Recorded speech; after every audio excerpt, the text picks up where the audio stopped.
Hello दोस्तों, तो cess के आखिरी एपिसोड में आपका स्वागत है। इस वीडियो में हम बात करने वाले हैं इफ डायरेक्टिव के बारे में। तो जैसे कि आपको पता होगा, most of the programming languages में इफ डायरेक्टिव होता ही है, इफ एल्स कंडीशन। इसमें एक्चुअली हम करते ये हैं कि हम इफ में एक कंडीशन असाइन कर देते हैं और अगर वो कंडीशन सेटिस्फाई होता है तो ही हमारा पीस ऑफ कोड जो है वो एग्जीक्यूट होता है, और अगर वो कंडीशन सेटिस्फाई नहीं होता तो हमारा पीस ऑफ कोड एग्जीक्यूट नहीं होता है। तो यहाँ पे मैं आपको कोड में दिखा देता हूँ कि कैसे इफ डायरेक्टिव को हम सैस में यूज कर सकते हैं। तो फॉर एग्जांपल यहाँ पे मैं HTML में एक h1 टैग बनाता हूँ और यहाँ पे मैं लिख देता हूँ इफ डायरेक्टिव। इसे मैं सेव करता हूँ तो यहाँ पे हमारे h1 में इफ डायरेक्टिव लिखा हुआ आ जाएगा। अब मैं main.scss फाइल में जाता हूँ और मैं h1 टैग को सिलेक्ट करता हूँ और यहाँ पे मैं इफ कंडीशन लगाऊंगा। तो सैस में इफ कंडीशन लगाने के लिए मुझे @ और इफ लिखना पड़ेगा। फिर पैरेंथेसिस के अंदर मैं यहाँ पे एक कंडीशन लगाऊंगा। तो मैं कंडीशन लगाता हूँ कि अगर 2 जो है वो बड़ा हुआ 4 से, तो हमें इसका जो कलर है, h1 का जो कलर है वो हमें रेड कर देना है। तो मैं जैसे ही इसे सेव करता हूँ, आप देख सकते हो यहाँ पे किसी तरह का कोई भी चेंजेस नहीं हुआ है।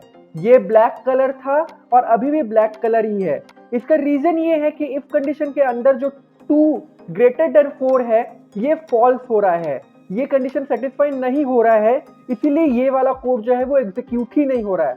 अगर मैं आपको CSS फाइल में दिखा दूं तो यहाँ पे कोई कंपाइलेशन कोड आया ही नहीं है। तो मैं यहाँ पे कंडीशन को ठीक कर देता हूँ, सही कर देता हूँ। तो मैं कुछ इस तरह से कर देता हूँ कि 2 लेस देन 4 है, तो ये कंडीशन ट्रू हो गया। तो इसे मैं जैसे ही सेव करता हूँ तो आप यहाँ पे चेंजेस जो है वो रिफ्लेक्ट हो जाएगा। और मैं अगर CSS फाइल में देखूँ तो यहाँ पर भी कोड कंपाइल हो चुका है। तो हमें बस इस चीज का ध्यान रखना है कि इफ कंडीशन के अंदर जो भी हो वो ट्रू होना चाहिए।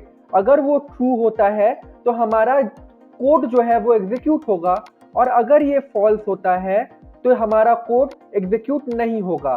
तो चलिए थोड़ा सा एडवांस लेवल पे चलते हैं और इफ एल्स कंडीशन को यूज करके देखते हैं। तो इसके लिए मैं इसे कमेंट कर देता हूँ। कमेंट करने के बाद मैं यहाँ पे एक मिक्सिंग बनाता हूँ और मिक्सिंग का नाम मैं रख देता हूँ हेडिंग स्टाइल। और इस हेडिंग स्टाइल के अंदर मैं एक पैरामीटर को एक्सेप्ट करूंगा। तो उस पैरामीटर का नाम मैं दे देता हूँ साइज।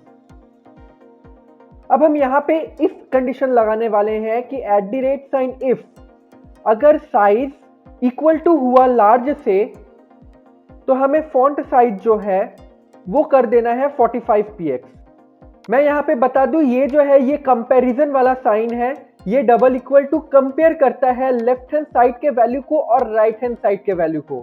उसी तरह से मैं यहाँ पे एल्स कंडीशन में लिखने वाला हूँ कि एल्स इफ अगर साइज जो है वो इक्वल टू हुआ मीडियम से, तो हमें फॉन्ट साइज को 30px कर देना है।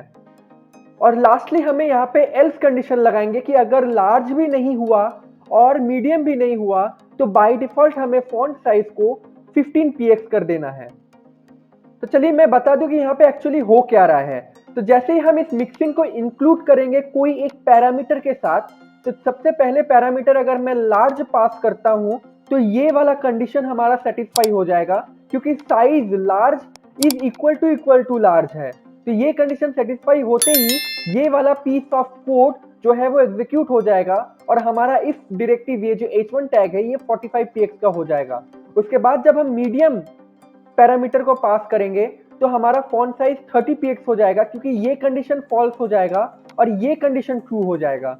और अगर हम लार्ज भी ना पास करें और मीडियम भी ना पास करें तो ये दोनों कंडीशन फॉल्स हो जाएगी और ये कंडीशन अकेला ट्रू हो जाएगा और हमारा h1 टैग जो है वो 15px का बन जाएगा। तो चलिए मैं इसको यूज करके दिखाता हूँ। तो मैं h1 टैग को सिलेक्ट करता हूँ और यहाँ पे मैं अपने मिक्सिंग को इंक्लूड कर लेता हूँ। तो इंक्लूड लिखने के बाद मैं मिक्सिंग का नाम यहाँ पे दूंगा और पैरामीटर पास करूंगा मैं यहाँ पे लार्ज। और यहाँ पे मैं जैसे ही इसे सेव करता हूँ तो आप देख सकते हो इसका फॉन्ट साइज जो है वो 45 हो चुका है और हमारे main.css फाइल में भी फॉन्ट साइज 45 आ चुका है। मैं इसे लार्ज से हटा के अब मीडियम कर देता हूँ, सेव करता हूँ। तो ये देखिए थोड़ा छोटा हो गया, 30px का हो गया और हमारा CSS फाइल में भी h1 टैग जो है वो 30px का हो गया। अब मैं यहाँ पे ना लार्ज दूंगा ना मीडियम दूंगा, मैं यहाँ पे कुछ और देता हूँ, जैसे कि स्मॉल देता हूँ। स्मॉल देने के बाद जैसे ही इसे सेव करता हूँ तो ये 15px का हो गया, क्योंकि ना ये कंडीशन सेटिस्फाई हुई और ना ही ये कंडीशन सेटिस्फाई हुई, हमारा एल्स कंडीशन सेटिस्फाई हुआ, इसीलिए 15px का हो गया। और ये main.css फाइल में भी आपको फॉन्ट साइज 15px का देखने को मिल रहा है। तो इस तरह से काम आता है सैस में if directive. I hope course आपको बहुत पसंद आया होगा। आपसे रिक्वेस्ट है कि मेरे यूट्यूब चैनल में सैस से रिलेटेड पूरा का पूरा प्लेलिस्ट आप एक्सेस कर लीजिए। प्लेलिस्ट पसंद आए तो लाइक कर दीजिएगा, शेयर एंड सब्सक्राइब भी कर दीजिएगा, क्योंकि इस चैनल में आपको ऐसे ही इंफॉर्मेटिव कोर्सेज और वीडियोस मिलते रहते हैं। मिलते हैं अगले वीडियो में, तब तक के लिए बाय बाय।